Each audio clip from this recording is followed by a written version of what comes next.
Have you ever imagined identical twins deceiving the police to cover up a crime? In a shocking Minnesota crash, two sisters allegedly conspired to switch identities in a desperate attempt to escape justice after causing the deaths of two children. But did their plan actually work? A quiet morning turned into a scene of horror. September 25th, 2023, 8:30 a.m. The roads in Spring Valley, Minnesota were calm, painted with early autumn hues and the soft clatter of hooves on asphalt. Along County Road, one near a small country churn, four Amish children rode peacefully in a horse-drawn buggy on their way to school, a routine morning in rural America. Then came the sound. A roar, a scream, a shattering impact, and just like that silence, speeding through the quiet road was a silver Toyota SUV driven by 37-year-old Samantha Peterson. She wasn't just distracted, she was under the influence of methamphetamine, a substance known to twist minds and blur reality. Her vehicle barreled down the two-lane road, clocking between 63 to 71 miles per hour in a 55 zone. In her path, the small buggy, delicately held together by wood and hope, stood no chance. The SUV struck with terrifying force. The buggy splintered. Children were launched through the air like rag dolls, their innocent journey shattered in an instant. Two little girls, Wilma Miller 7 and Irma Miller 11, were pronounced dead at the scene. Two others, aged 9 and 13, miraculously survived with injuries, but scars remained etched deeper than the skin. The horse that had carried them faithfully didn't survive. The deception that followed.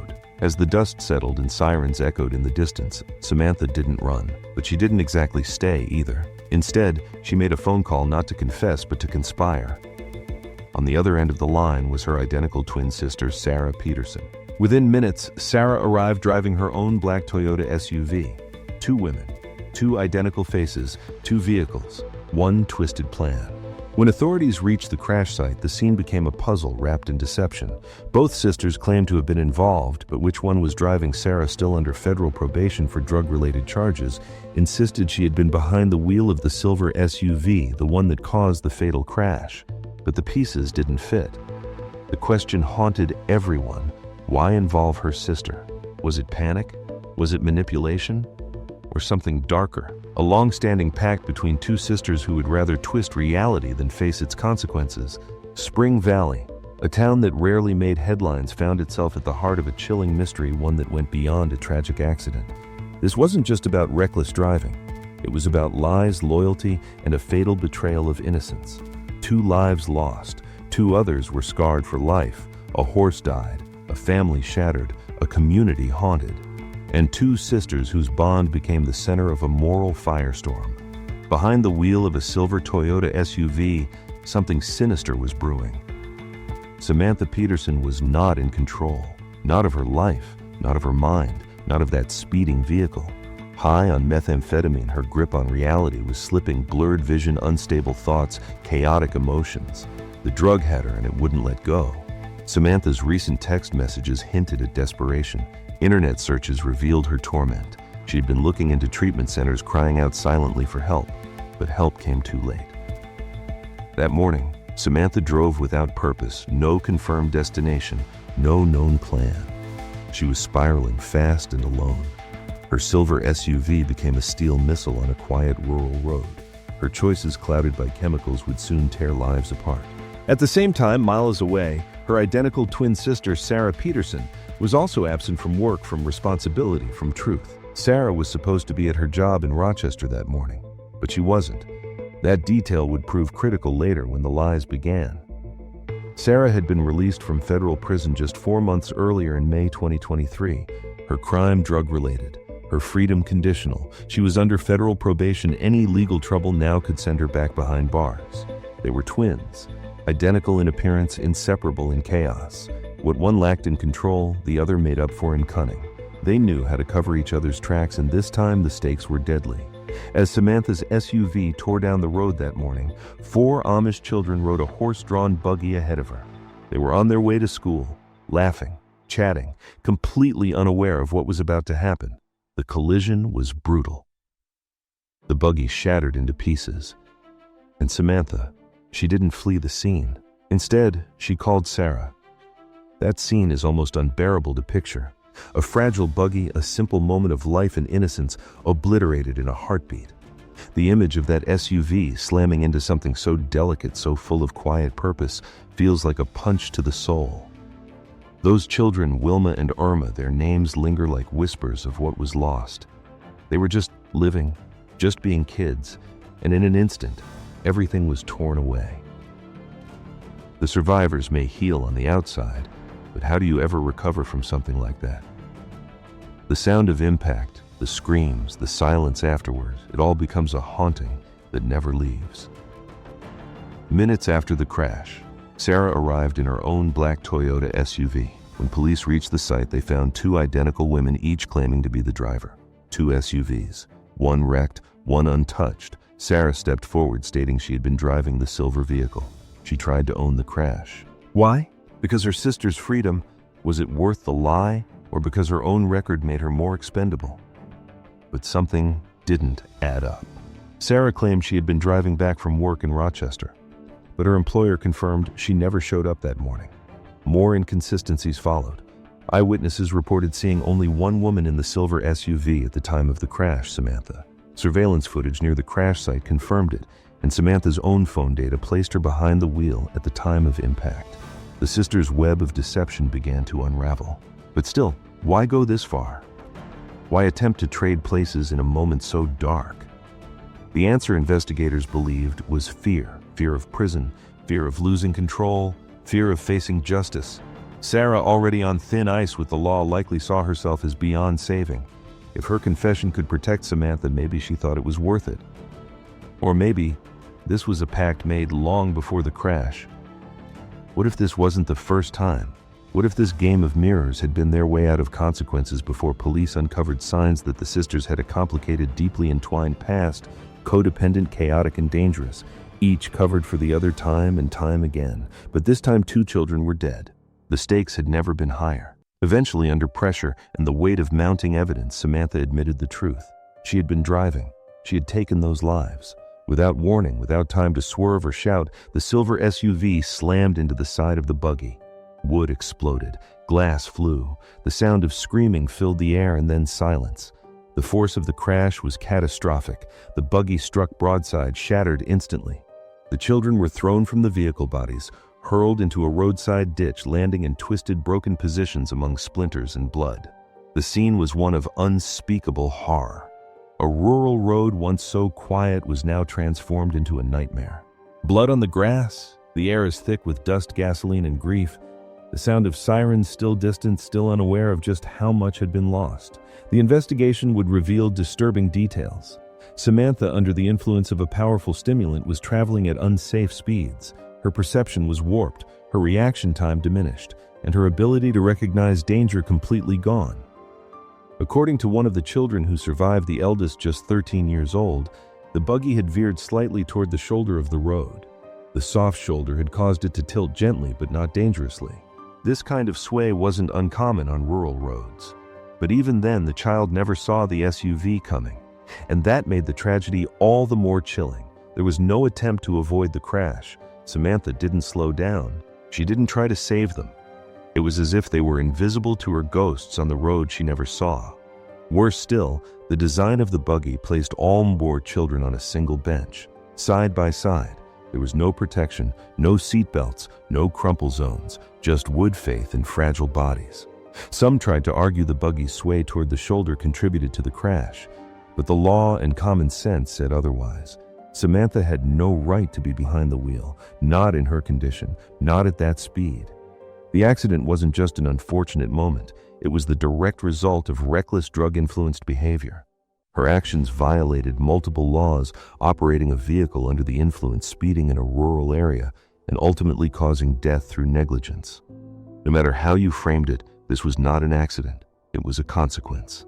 Emergency responders who arrived at the scene were shaken. Officers reportedly stood in silence at the wreckage, stunned by the violence of the crash. Medical teams worked frantically to stabilize the surviving children. One officer described the scene as one of the most devastating I've ever witnessed in my career. News spread quickly through the small, tight-knit Amish community. Grief struck like a second wave of destruction. 2 young girls gone forever, families left to mourn, trust shattered, and the horse often overlooked in police reports was not just an animal, but a trusted companion. Its death added to the emotional weight of the tragedy, symbolizing the complete destruction of that quiet morning ride. What kind of bond drives one sister to take the blame for another's deadly mistake? That part of the story, the conspiracy, would come after. But in this moment at 8:30 a.m., the story was all about impact. Physical, emotional, and irreversible. 2 lives lost, 2 scarred survivors, 1 destroyed community, and 1 woman too far gone to realize the nightmare she'd just unleashed. The silence after the impact didn't last long. It was 8:30 a.m., September 25, 2023, barely moments after Samantha Peterson's silver Toyota SUV had obliterated an Amish buggy on County Road 1. The wreckage was horrific. But amid the chaos, one person wasn't focused on the victims. She called her identical twin sister, Sarah Peterson. No one knows exactly what was said in that call. The details were never fully released, but what is clear is that within moments a plan was forming.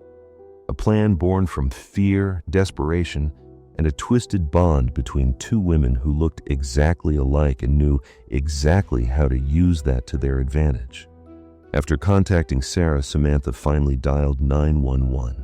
Her voice on the recording was panicked. "I hit a horse buggy. I hit a person. Oh my God. I don't know how many." Her words came fast, disjointed, laced with terror. She repeatedly asked about the children, asking if they were okay. But even in the chaos, something was off.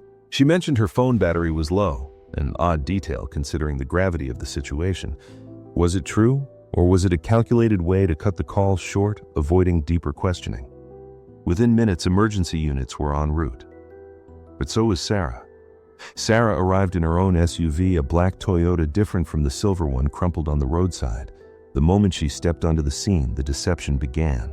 The sisters stood side by side, same face, same build, same expression of concern. To a stranger, they were one and the same. And that was exactly the point. In those first frantic moments, the priority was saving lives, not sorting out identities. The children were the focus, and the twins knew it. Samantha stood near the silver SUV. Sarah hovered nearby. Both spoke to responders. Both appeared shaken, and in the confusion, a crack in the system opened wide enough for their plan to slither through. Sarah told police she had been driving the silver SUV. She said she was the one who hit the buggy. She claimed responsibility, but there was a problem. Sarah had no visible injuries, no marks, no bruises, no sign she'd just been in a violent crash. Meanwhile, Samantha looked pale, shaken, disoriented. She kept her distance, avoiding eye contact, speaking less. Officers noted the mismatch, but at first nothing was certain. There were 2 vehicles, 2 women, 1 crash. No obvious eyewitness to say who was behind the wheel. The confusion gave the sisters time. It wasn't until hours later, when inconsistencies began to emerge, that investigators started to question what really happened. In many crimes, timing is everything. And in those first 30 minutes, Samantha and Sarah weaponized the chaos. The scene was a whirlwind, bystanders, gathering emergency crews, scrambling roads, being blocked off, lives hanging in the balance. During that window, the sisters whispered, coordinated, switched roles. Samantha faded into the background. Sarah stepped forward as the driver. They exploited the system's biggest weakness, the human instinct to triage, not interrogate. And they almost got away with it. But something gnawed at the deputies on the scene. The behavior didn't match the story. Why had Samantha made the 911 call if she wasn't the driver? Why had she called Sarah before that? And why would Sarah take the blame for something so severe while on federal probation? The silver SUV's driver's seat bore Samantha's belongings. Her fingerprints were on the steering wheel, and surveillance footage from nearby, captured just before the crash, showed only 1 woman in the vehicle, Samantha. Within hours, the truth started to surface, and with it, the grim realization this wasn't just an accident. It was a cover-up, a carefully orchestrated attempt to shift blame from one twin to another, playing on the confusion, the urgency, and the eerie fact that they were nearly indistinguishable. Investigators began to press harder. The timelines didn't match. Sarah's claim that she had been driving from Rochester false. Her workplace confirmed she never showed up that morning. And so the web began to unravel. Theories abound. Was Sarah truly willing to sacrifice her freedom for Samantha's? Or had Samantha manipulated her sister, playing on guilt and fear? Or perhaps most chilling, was this a routine for them? Had they switched roles before in lesser situations? Were they used to navigating the gray zone between identity and accountability? Whatever the motive, the cost was undeniable. 2 children were dead. 2 others were traumatized, a community shattered. And 2 sisters now entangled in something far bigger than either of them could have imagined. One wore red, the other wore black. One was the real driver, the other a decoy. Sarah, clad in a black jacket and light-colored shoes, stepped forward when Fillmore County deputies began asking questions. Deputy Kulo approached, asking for the driver's license of the woman who claimed to be behind the wheel. She added that her wallet containing her ID was in the black SUV, the one she had arrived in. But there was a problem. The crash had involved the silver SUV. Normally that might seem like a simple oversight, but to seasoned investigators, it was a red flag. Why would the driver of the wrecked vehicle not have her ID in the very car she was supposedly driving? Because she wasn't the driver. Samantha was. Eyes, lies, and cameras. Nearby, another officer, Deputy Sweeney, was recording everything with his body cam. What that camera would later reveal became the smoking gun. It captured a moment between the twin Samantha in a red shirt and black wristband, whispering to Sarah in the black jacket. Their tones were low, but their actions spoke volumes. There was coordination, planning, a quiet switch in motion. Then, in a blink, something changed. One of the sisters, still unclear which one, moved the black SUV to a new position in front of a police vehicle. She was dressed like Samantha, but no longer wore the red shirt. Why? Because removing the red shirt erased the visual marker that identified her as the original driver.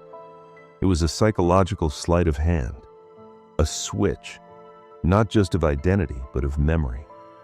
For anyone relying on appearance alone, the woman who had crashed the car was now someone else. Sarah continued to answer every question as if she were the one who caused the crash. She explained she had been driving home from Rochester, where she worked. She volunteered that she was under federal supervision for past drug charges and that this incident could send her back to prison.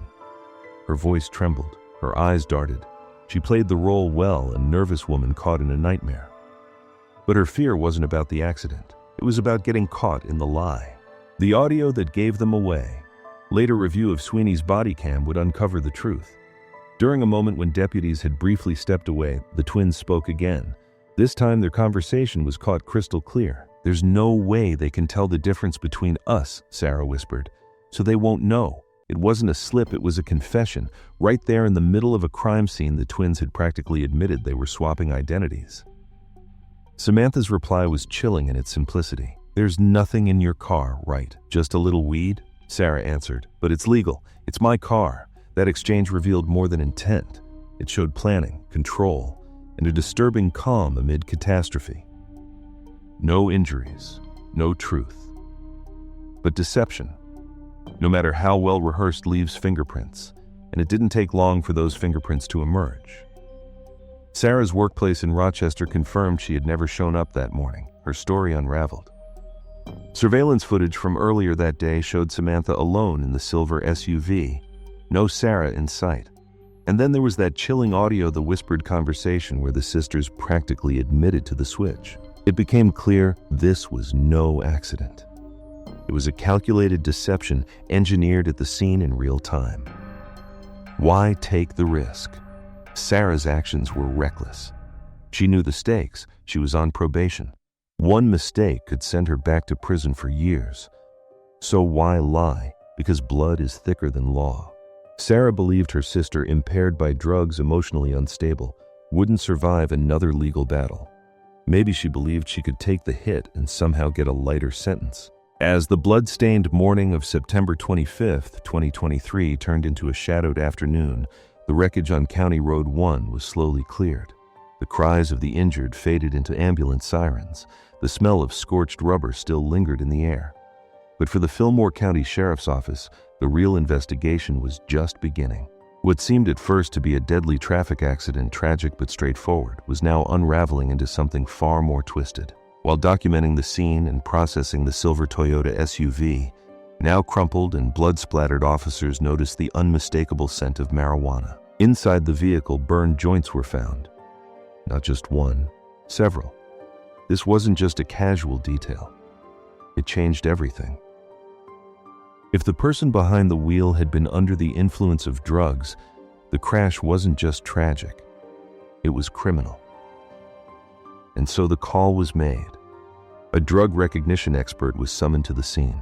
The deputies needed answers fast. Sarah Peterson, who had been confidently posing as the driver since the moment officers arrived, was asked to undergo field sobriety tests.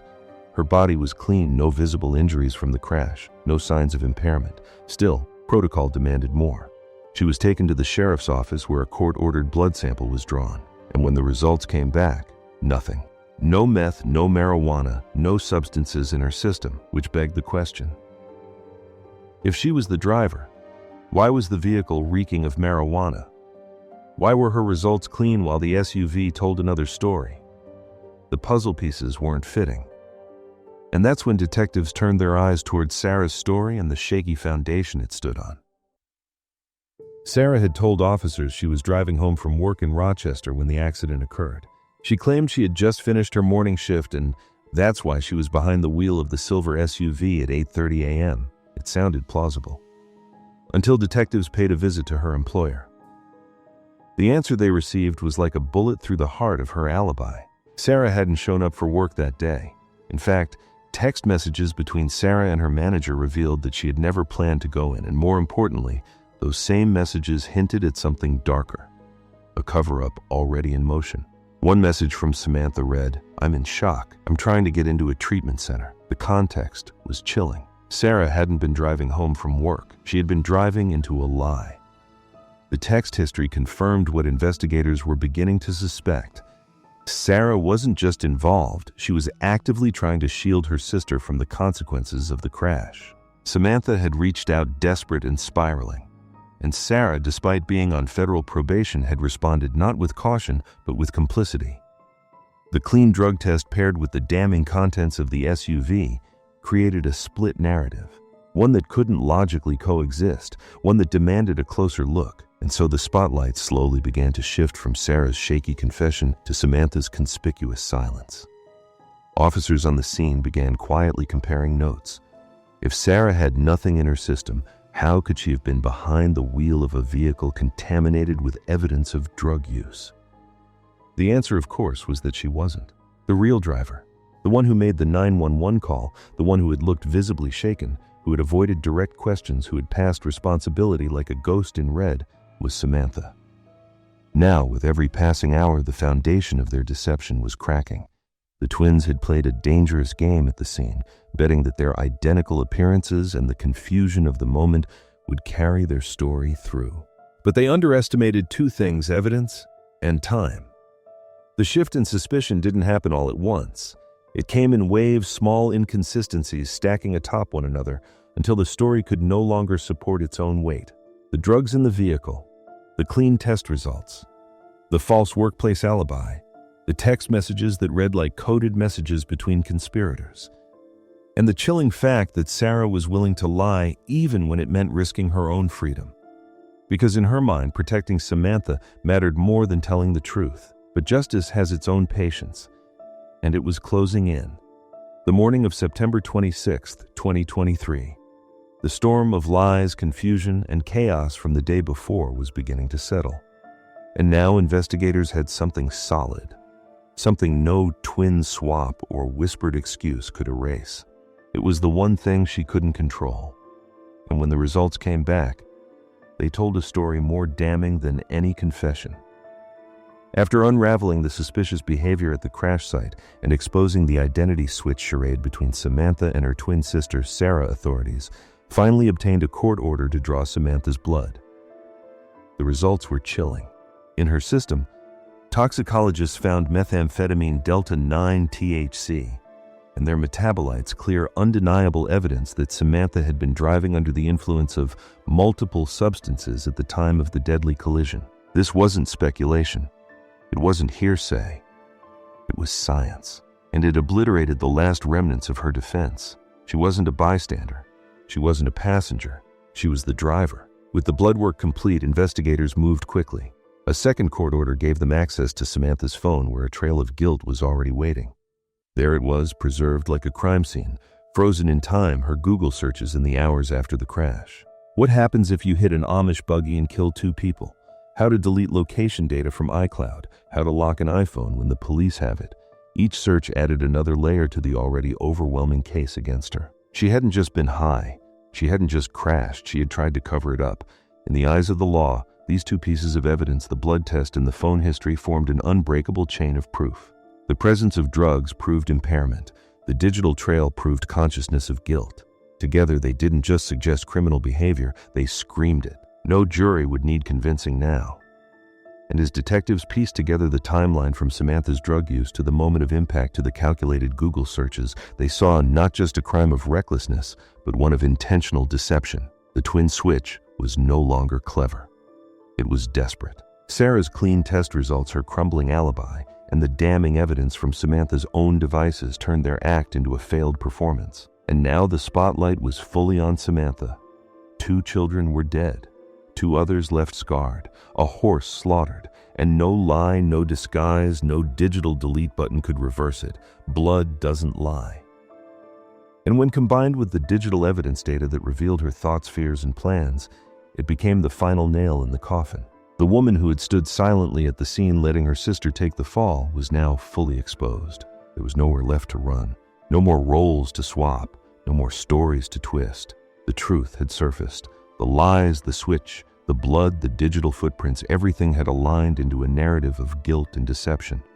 Now the courtroom would become the final stage where masks would fall and consequences would be delivered. Samantha Peterson, the woman behind the wheel of destruction, could no longer hide behind silence or shadow. She was charged with vehicular homicide while under the influence of drugs and driving while impaired, both carrying the weight of shattered lives and irrefutable evidence. Methamphetamine coursed through her blood. 2 Amish children were dead, and her desperate Google searches revealed not remorse, but calculation. There was no wiggle room, no twist left to spin, and so Samantha pled guilty. Despite the brutality of the case and the undeniable impact of her actions, Samantha was sentenced to 3 months in jail, a sentence she completed swiftly, and 4 years of supervised probation. For some, the punishment felt light. How could the cost of 2 innocent lives be measured in months? But the court, guided by technicalities and negotiated pleas, had weighed her cooperation, her mental state, and the full circumstances. Still, the record would forever mark her, and the guilt that would never fade. As for Sarah Peterson, the twin who stepped into a role soaked in lies, her consequences were more subtle but equally haunting. She wasn't charged with vehicular homicide. She wasn't the one who caused the crash, but she was the one who tried to rewrite reality. By pretending to be the driver, Sarah didn't just commit a moral betrayal. She violated the terms of her federal probation, a condition she had been under since her own drug conviction months earlier. Her attempt to shield Samantha, whether born from loyalty or fear, had become her own undoing. Though the precise punishment she received wasn't detailed publicly, her actions had already carved a permanent mark into her record and her future.